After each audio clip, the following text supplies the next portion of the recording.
அன்பார்ந்த இறைமக்களே, கிறிஸ்துவின் மறுப ஜபக்குழியின் வாயிலாக உங்களை சந்திப்பதில் நான் பெரும் மகிழ்ச்சி அடைகிறேன். மக்களை, சந்தோஷமாக இருக்கீங்களா? நிறைவாக இருக்கீங்களா? மகிழ்ச்சியாக இருக்கீங்களா? மன அமைதியாக இருக்கீங்களா? மக்களே, மகிழ்ச்சியும் மன அமைதி இறைவன் தந்த வரப்பிரசாதம் அல்லவா? அதை யாருக்கு விட்டு கொடுக்காமல் அவரோடு நாம் இணைந்து நடக்கும்போது எந்த நிலையிலும் நமக்கு ஒரு மன அமைதி கிடைக்கும், ஒரு ஆறுதல் கிடைக்கும். அந்த ஆறுதலை எப்போதும் நாம் தக்க வைத்து கொள்ள வேண்டும். சரியா? ஏனென்றால் நம்மளை என்னவென்று கேட்க யாரும் இல்லையா? இறைவன் இருக்கிறார் என்று நினைப்போம். நமக்கு யாரும் ஆறுதல் சொல்லவில்லையா? இறைவன் ஆறுதல் சொல்வார். அன்னை மரியாள் ஆறுதல் சொல்வார் நமக்கு. அந்த ஆறுதலுக்கு மேலான ஆறுதல் எங்கேயுமே இல்லை. அந்த ஆறுதல் தான் நமக்கு நிறைவானது. அதனால் ஒவ்வொரு நாளும் நாம் இறைவனை தேடும்போது இறை வார்த்தையோ ஜபத்தின் மூலமோ நமக்கு எல்லாமே நிறைவாக கிடைக்கும். இன்று அவர் நமக்கு என்ன இறை வார்த்தை தருகிறார் பார்ப்போமா? சாமுவேல் முதல் நூலிலிருந்து அதிகாரம் 2 இறை வார்த்தை 18 20 முடிய. ஆண்டவர் முன் ஊழியம் செய்த சிறுவன் சாமுவேல் நாற்பட்டாளான ஏதோப்பு அணிந்திருந்தான். சாமுவேலின் தாய் அவனுக்காக ஆண்டுதோறும் ஒரு சிற்றாடை தைத்து தம் கணவரோடு ஆண்டு பலி செலுத்த சென்றபோது அவனிடம் கொடுப்பார். எல்கானாவுக்கும் அவர் மனைவிக்கும் ஏலி ஆசி வழங்கி எல்கானாவை நோக்கி, ஆண்டவர் இப்பெண் வழியாக இவள் அவருக்கு நேர்ந்தளித்தவனுக்கு பதிலாக உனக்கு வழிபரம்பை அருள்வாராக என்று கூறுவார். பிறகு அவர்கள் தங்கள் ஊருக்கு திரும்பி செல்வர். Praise the Lord. ஏனென்றால் அண்ணா இறைவன் திருமுன்பு இதே ஏலியின் முன்புதான் அவர்கள் புலம்பி தவிப்பார்கள். நீர் எனக்கு ஒரு மகனை தந்தால் அவனை நான் உமக்கு பணி செய்ய தருவேன் என்று. அப்படி சொன்னபோது தான் நேர்ச்சி போடுகிறார்கள் அவர்கள். அந்த நேர்ச்சி நிமித்தம் அவர்களுக்கு ஒரு மகன் கிடைக்கிறார். அதுதான் சாமுவேல். பால்குடி மறந்த உடனே ஆண்டவர் திருமுன் கொண்டு விடுகிறார். அவர்தான் முதலில் நீதிமானாக அங்கே கருதப்படுகிறார், இறைவாக்கு உரைப்பவராக இல்லையா? ஆண்டவர் சிறுவனாக இருக்கும்போதே சாமுவேலை அழைக்கிறார். அந்த அழைப்பு தான் நிறைவானது. நாற்பட்டு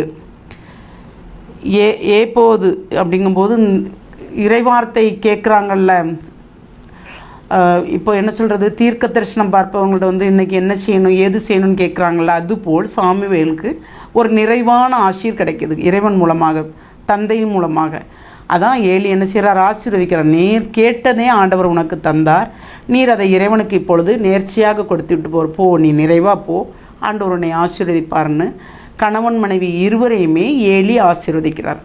அப்போது நாம் என்ன இறைவனுக்கு நேர்ந்தாலும் நேர்ச்சி அவர் கேட்கவில்லை, பொருத்தனை கேட்கவில்லை. ஆனால் நாம் கொடுக்கும்போது, பொருத்தனை செய்யும்போது எதை சொல்கிறோம், அவரிடம் இறைவனிடம் எதை சொல்கிறோம் என்பதை உணர்ந்து சொல்ல வேண்டும். நான் இதை செஞ்சிடறாண்டவரே, அதை செஞ்சிடறாண்டவர், யார் பொருத்தனை கேட்டவன்ட்ட ஆண்டவர் செய்ய சொன்னாரா? இல்லை. நீ தானே செய்கிறேன்னு சொன்னதை செஞ்சிரு. அதுதான் இங்கே இந்த அம்மா அண்ணால் என்ன செய்கிறாங்க? பொருத்தனை வைக்கிறாங்க. அந்த பொருத்தனை அவங்க முழுமையாக ஒரு மகனை பெற்றாலும் அந்த மகனை கொண்டு கொடுத்துட்றாங்க இறைவனுக்கு பணி செய்ய. அப்போ அந்த நேர்ச்சை முழுமையான நேர்ச்சை இல்லையா?